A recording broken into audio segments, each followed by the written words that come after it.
Ethan, Cole had always been the first to arrive. For 22 years, his truck would pull into the parking lot of Orion Components at 6:15 a.m. sharp. Not because he had to, no one clocked him in, but because he wanted to. He loved the hum of the factory before the noise began, the smell of warm steel and cold concrete, the quiet rhythm of machines resting before a new day.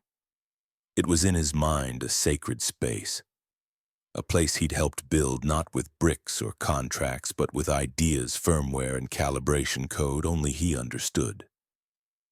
But that morning was different. The air felt tense, the kind that hangs before a summer storm. Ethan noticed unfamiliar faces in the office suits, tablets, clipped voices. And then came the announcement. "We're modernizing operations," said Vanessa Harding, the new VP of Transformation. She didn't look at him, not really. "Some roles are becoming redundant." Redundant.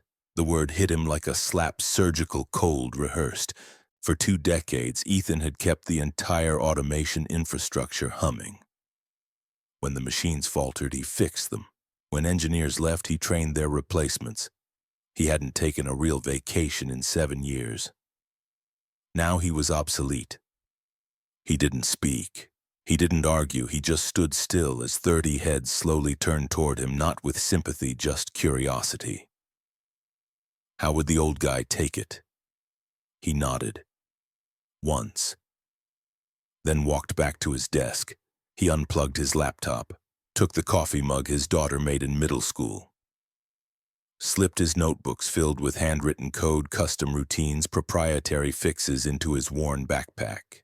No goodbyes, no drama. As he passed the line of machines, he ran his hand over the cool casing of the East Bay CNC. He knew it better than his own pulse. He'd written the calibration from scratch after hours on a weekend no one remembered. It was still running with less than 0.01% drift, and now the system was being handed over to a cloud-based solution managed by people who'd never set foot on this floor. What they didn't realize, what Vanessa didn't understand, was this: Ethan hadn't just written code.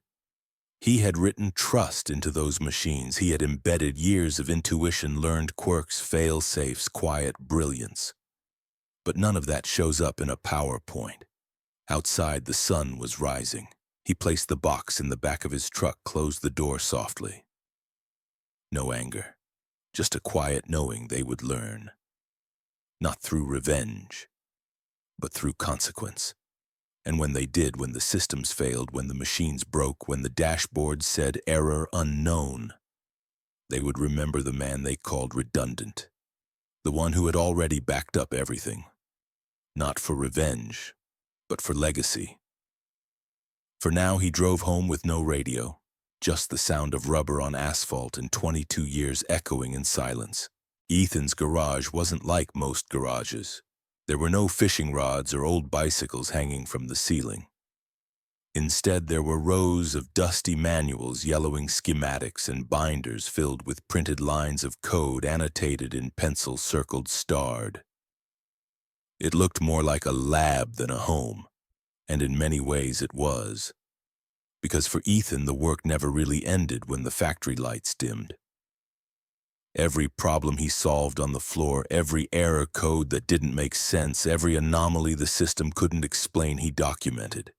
Not for applause, not even for recognition, but because he knew someday someone might need it, and that someone had always been him. He once spent 3 weeks debugging a temperature drift in a thermal scanner that only occurred in January between 2 and 4 a.m. The cause, a poorly insulated pipe that only condensed moisture under a specific mix of ambient humidity and negative outside wind chill. No sensor would have caught it, but Ethan did, and he wrote it down. This was the kind of knowledge no spreadsheet could quantify, no AI could predict, no consultant could replicate. They call it legacy knowledge, the quiet lived intelligence that only time and repetition can build. It lives in the pauses before someone answers a question, in the way their hands move across a control panel without needing to look, in the silence after a machine hiccups when someone like Ethan already knows what's wrong before the alarm ever sounds. The tragedy, most companies don't even know they're losing it until it's gone. Across the country, factories are automating, replacing older workers with dashboards and diagnostics. But while data can tell you what is happening, it often can't tell you why. And it certainly can't tell you what to do next if the variables change. Ethan once read about a paper mill in Georgia that let go of its 3 senior mechanics.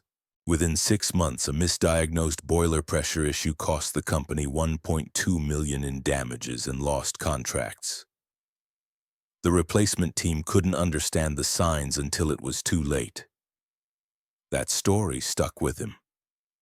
Not because it surprised him, but because it didn't. The lesson: legacy knowledge isn't just valuable, it's essential. It's not outdated, it's foundational. And those who ignore it, they pay in breakdowns, recalls, and the invisible bleeding of excellence. Ethan stared at his shelves. Somewhere in those binders were calibration routines for the North Line's robotic arms, routines written when the manufacturer still used floppy disks. But those arms still operated at 98.7% efficiency. He smiled softly, closed the cabinet. He didn't know it yet, but in just a few weeks that very calibration file would be worth more to Orion Components than a year's worth of software upgrades. Because when the system started to fail, when the metrics dipped and no one could explain why, that's when the invisible would suddenly become impossible to ignore. And for Ethan, that moment was coming fast. Ethan didn't leave the factory angry, but he did leave tired. Not just the kind of tired you feel in your bones after a double shift. He knew that kind well. No, this was deeper. This was the kind of exhaustion that comes from watching something you love be treated like it doesn't matter. In the weeks before his dismissal, he'd seen the signs. Access denied, server permissions revoked, meetings he was no longer invited to, emails gone unanswered. It didn't take a genius to see what was coming. But still it stung. They didn't ask him to help train his replacement. They didn't request documentation or offer an exit interview. They just expected everything would keep running without him. As if 22 years of system shortcuts and fail-safes could be replaced by a monthly subscription to a tech consultancy. So Ethan did the only thing he could. He backed up everything, not out of spite, out of habit.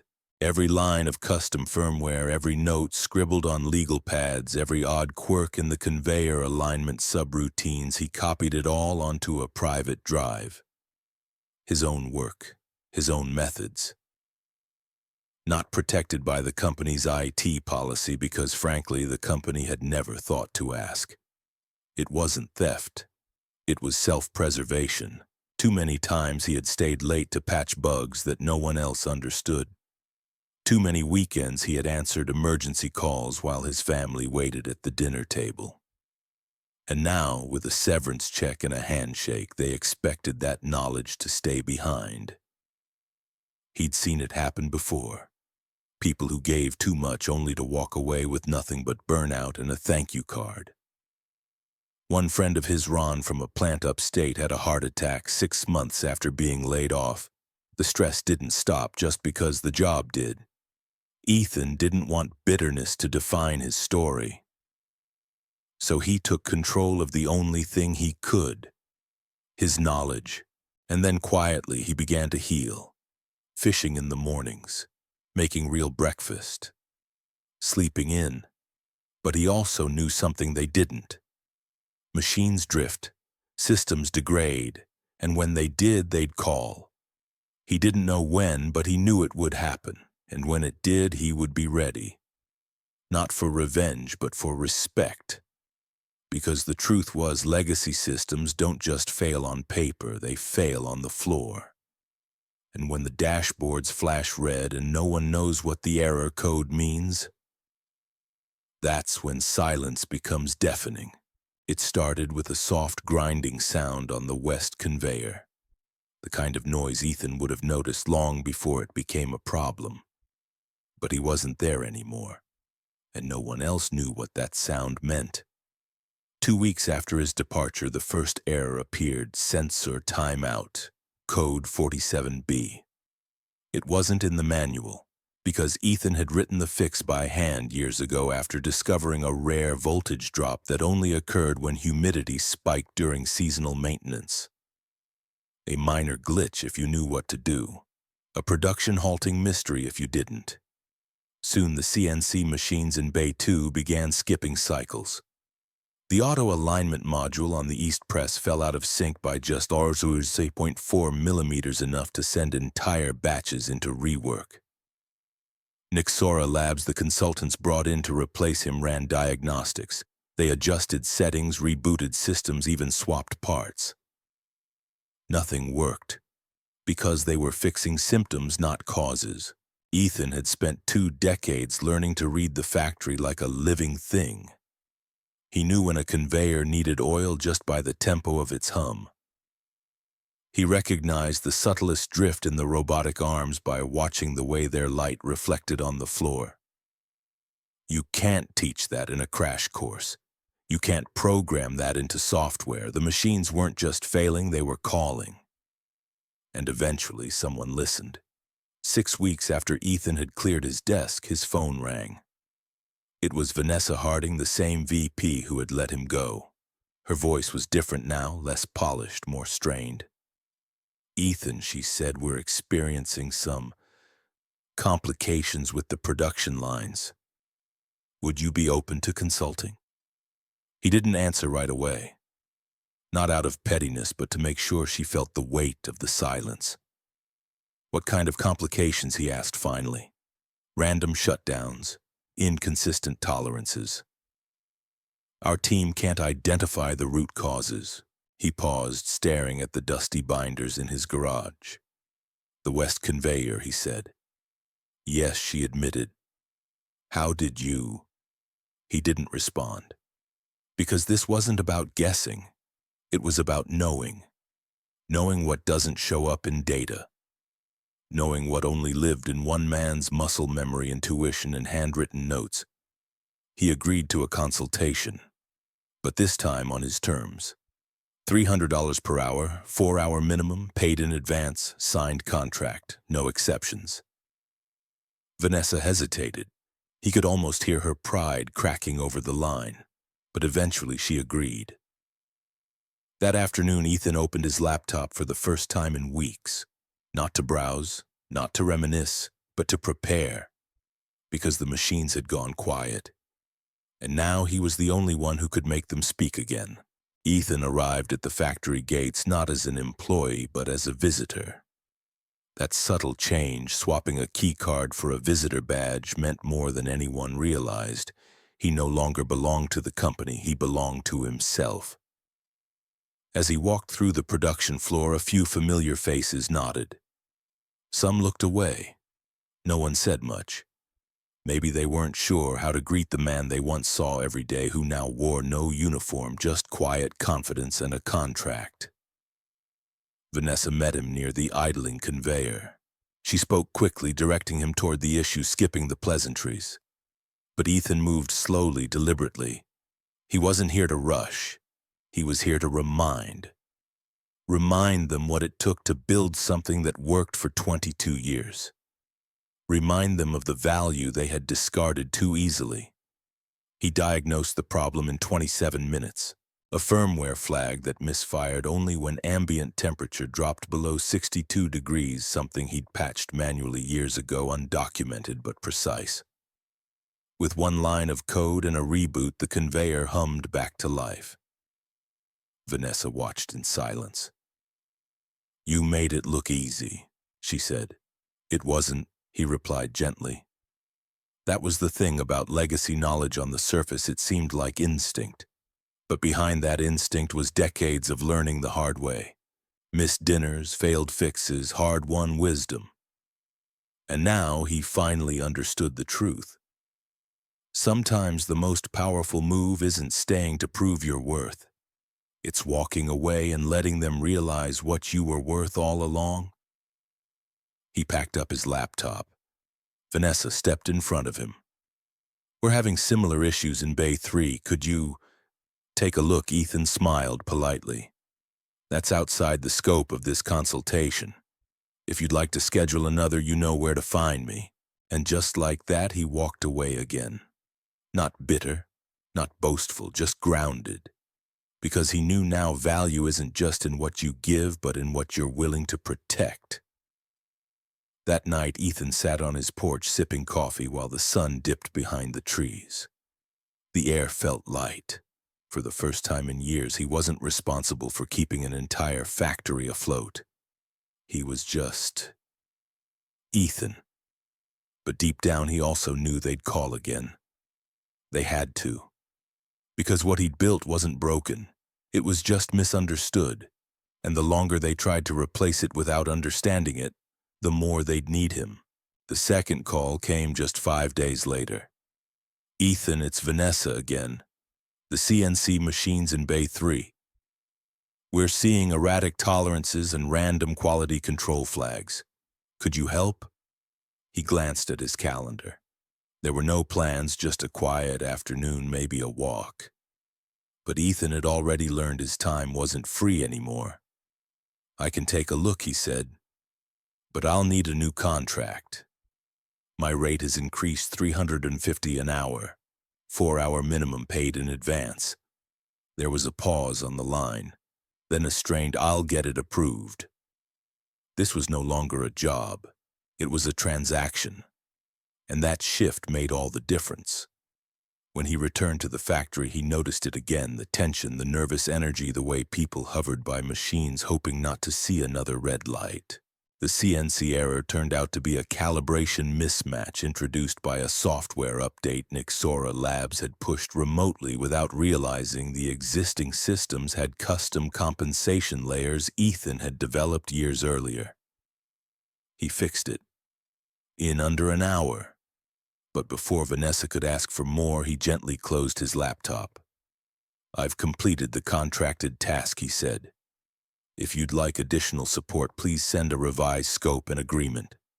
Her frustration was barely concealed. "Come on, Ethan, you're already here." He smiled. "And I remember being here every day for 22 years. Back then, nobody listened. Now I do things differently." He wasn't being cruel, he was being clear. Because Ethan had learned the cost of giving too much too easily. When your knowledge becomes a commodity, you either define its value or watch others define it for you. From that point on, the pattern continued. A glitch in the laser cutter. A software fault in the inspection camera. A timing drift in the packager. Each time a call. Each time a contract. Each time Ethan arrived not as a former employee but as an expert. And with each visit his confidence grew, not because they needed him, but because he finally saw his worth reflected in their desperation. The lesson: when you stop trying to be indispensable, that's often when people realize you were all along. But Ethan also knew something else: this wasn't sustainable. They couldn't keep treating him like a bandage for a bleeding system. Sooner or later, they'd need more than fixes. They'd need a foundation, and Ethan had already begun building it. Not for them, but for himself. The idea came to Ethan one night long after the factory calls had become routine. He was sketching on a napkin, just idle thoughts while waiting for coffee to brew, when it clicked. What if he could build a system that documented everything he knew the way he would have wanted it?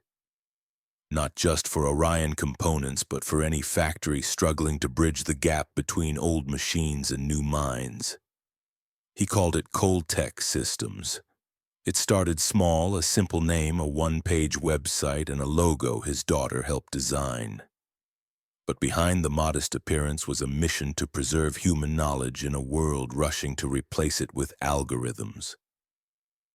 Ethan knew the problem wasn't automation itself. It was disconnection.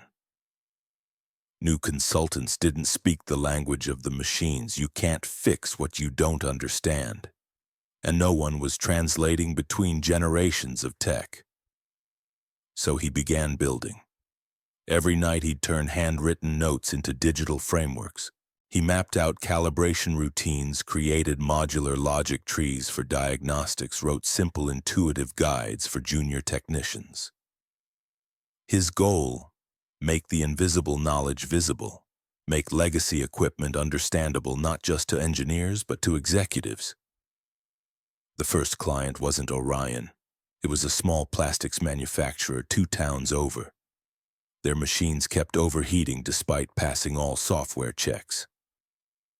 Ethan spent one day on site, discovered the problem was air circulation, an overlooked vent blocked by a forgotten shelving unit. It wasn't in the manuals, but it was in his head. And now it would be in Coltech's growing database. That job turned into 2 more, then 5. Word spread. Suddenly Ethan wasn't a consultant patching holes, he was a builder of systems that honored both the old and the new. That didn't erase the past, but empowered it to meet the future. The lesson: you don't need to burn the bridge behind you to build a better one ahead. You just need to design it yourself.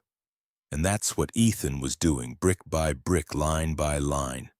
An empire not built on ego but on experience. Not out of vengeance but vision. He hadn't planned on leading anything. But sometimes when you spend enough time holding things together, you start to realize you were always meant to lead.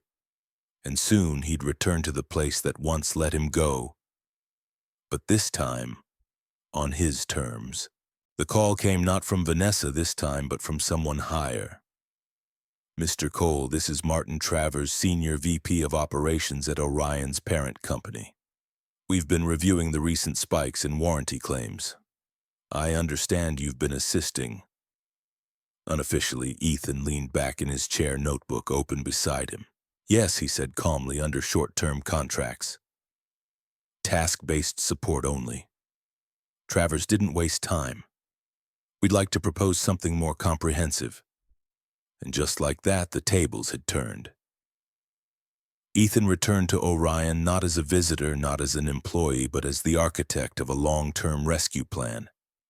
The systems were worse than he'd imagined. Nixora Labs had attempted to reverse engineer his work. They had guessed at parameters, misread subroutines, overwritten calibrations.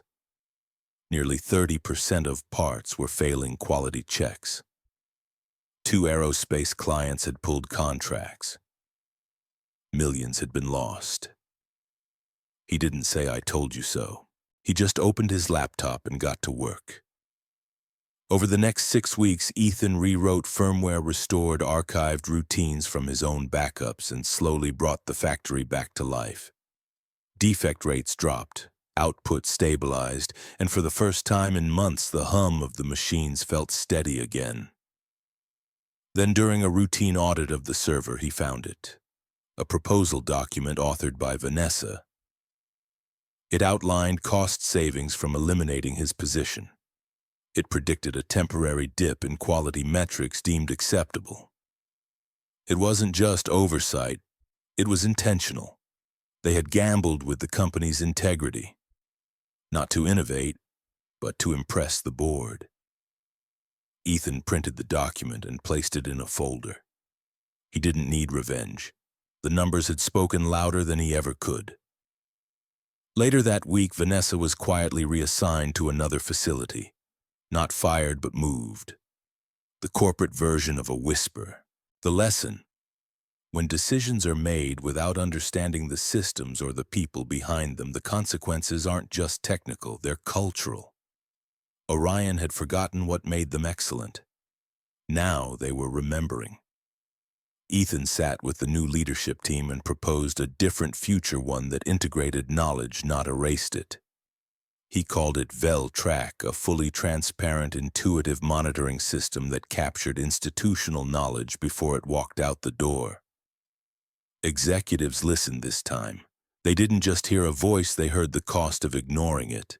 And as contracts were drawn and new training programs launched, Ethan realized something simple and powerful. Respect doesn't come from staying. It comes from knowing when to return, stronger. Ethan never imagined his daughter would follow in his footsteps. Ava Cole had always been the creative one, doodles on napkins, science fair posters with too much glitter, and a curiosity about how things felt more than how they worked. But in her final year of college, she called him after a late-night robotics lab. "Dad," she said, breathless with excitement, "I think I finally get it. Machines are kind of like people, aren't they? They just need someone to really listen to them." Ethan smiled at the quiet irony. He'd spent his whole career being the one who listened when no one else did. After graduation, Ava joined Coltech Systems not because he asked, but because she believed in it. She brought a new energy to the company, bright systems-minded but people-focused. Where Ethan saw calibration patterns, she saw user experience. Where he documented protocols, she built interfaces anyone could understand. Together they bridged a gap even Ethan hadn't known how to close. Father and daughter, legacy and vision. One afternoon while walking the floor of a client plant, Ava paused beside a vintage press machine. "Why not retire this old thing?" a junior manager asked. Ava ran her hand along the control panel. "Because it's not broken," she replied. "It just needs someone who remembers how it breathes." That moment stuck with Ethan. Not because it was poetic, though it was, but because she meant it. The factory floor wasn't just metal and code anymore. It was alive again with memory, mentorship, and meaning. And as Coltech expanded, Ava began training new hires not just in the tech, but in the philosophy behind it. Every system tells a story. You have to know how to listen before you try to fix it. Passing the torch wasn't about letting go.